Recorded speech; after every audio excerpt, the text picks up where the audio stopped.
Assalamualaikum warahmatullahi wabarakatuh. Apa kabar teman-teman semua? Semoga kalian baik semua ya. Kami yang beranggotakan Nur Halimah dan saya Miftahul Jannah. Video ini kami buat untuk memenuhi tugas mata kuliah manajemen keuangan yang diampu oleh Ibu Melani Yuliastina. Langsung saja di sini kami ingin sedikit memaparkan tentang pembiayaan bebas riba berbasis utang. Yang pertama, pembiayaan bebas riba. Riba adalah praktik pembebanan bunga keuangan atau premi jumlah uang pokok. Secara istilah, riba merujuk pada kelebihan, tambahan, dan surplus yang berkaitan dengan kata ini berarti meningkatkan, melipat gandakan, melebihkan, mengambil lebih dari yang seharusnya, atau melakukan praktik peminjaman uang dengan bunga yang tinggi. Pembiayaan bebas riba terbagi atas dua, yaitu yang pertama jual beli terbagi atas dua. Yang pertama ada riba qard, yang kedua ada riba jahiliyah. Riba qard adalah suatu manfaat atau tingkat kelebihan tertentu yang diisyaratkan terhadap yang berutang. Yang kedua ada riba jahiliyah. Utang dibayar lebih dari pokok karena peminjam tidak mampu membayar utangnya pada waktu yang ditetapkan. Yang kedua ada utang piutang yang terbagi atas dua. Yang pertama ada riba fadl, yang kedua ada riba nasiah. Riba pada adalah pertukaran antar barang sejenis dengan kadar atau takaran yang berbeda, sedangkan barang yang dipertukarkan itu termasuk dalam jenis barang riba. Riba nasiah adalah penangguhan, penyerahan, atau penerimaan jenis barang ribawi yang dipertukarkan dengan jenis barang ribawi lain. Selanjutnya, esensi pembiayaan bebas riba berbasis utang. Fadl secara bahasa berarti tambahan atau kelebihan, sedangkan nasiah secara bahasa maknanya adalah penundaan atau penangguhan. Menurut Syafi'i, sebagian ulama menyebutkan penyerahan tertunda dalam pertukaran sama barang ribawi ini dengan istilah khusus, yaitu riba yang akan datang. Yang pertama, riba dalam utang. Riba dalam utang adalah tambahan atas utang, baik yang disepakati sejak awal maupun yang ditambahkan sebagai denda atas pelunasan yang tertunda. Yang kedua ada pembiayaan berbasis utang.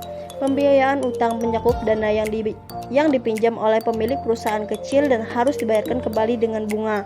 Pemberi pinjaman modal utang lebih beragam daripada investor. Meskipun pinjaman perusahaan kecil sulit, bahkan lebih sulit untuk diperoleh. Selanjutnya, riba ditinjau dari berbagai aspeknya. Riba dalam utang terbagi atas 3 tahap. Tahap pertama yaitu disebutkan bahwa riba akan menjauhkan kekayaan dari keberkahan Allah, sedangkan sedekah akan meningkatkan keberkahan berlipat ganda. Quran Surah Ar-Rum ayat 39. Adapun tahap kedua, pada awal periode Madinah, praktik riba dikutuk dengan keras. Riba yang dipersamakan dengan mereka yang mengambil kekayaan orang lain secara tidak benar dan mengancam kedua belah pihak dengan siksa Allah yang pedih. Tahap ketiga, sekitar tahun kedua atau tahun ketiga Hijriah, Allah menyerukan agar kaum muslimin menjauhi riba jika mereka menghendaki kesejahteraan yang sebenarnya sesuai Islam. Selanjutnya, riba dalam perspektif ekonomi terbagi atas dua.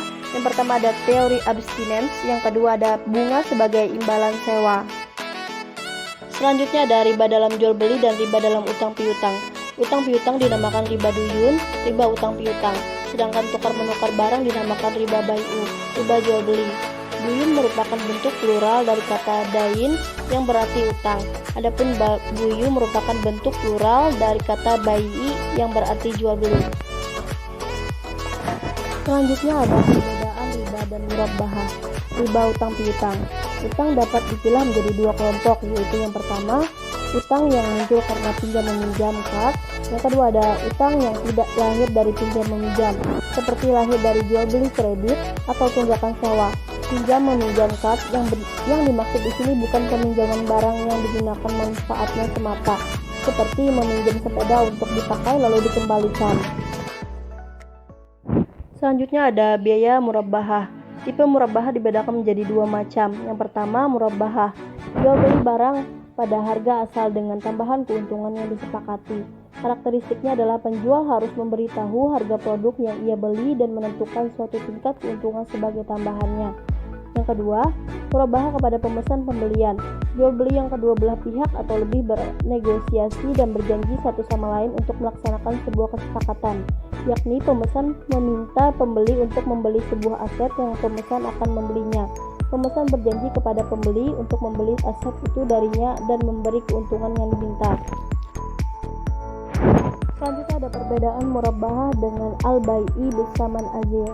Yang pertama, al-murabbahah yaitu kontrak jual beli dengan cara barang yang diperjualbelikan tersebut diserahkan segera. sedangkan harga pokok dan margin keuntungan yang disepakati bersama dibayar kemudian hari secara sekaligus.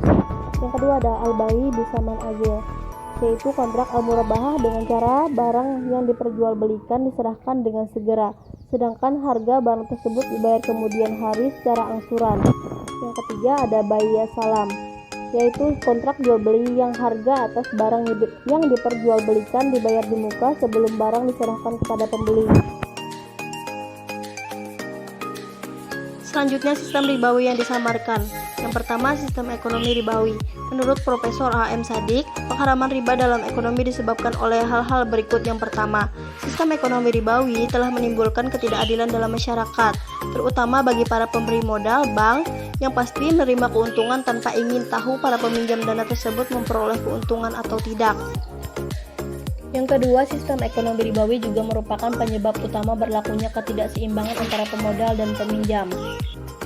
Yang ketiga, sistem ekonomi ribawi akan menghambat investasi karena semakin tinggi tingkat bunga dalam masyarakat, semakin kecil kecenderungan masyarakat untuk berinvestasi. Keempat, bunga dianggap sebagai tambahan biaya produksi bagi para pengusaha yang menggunakan modal pinjaman.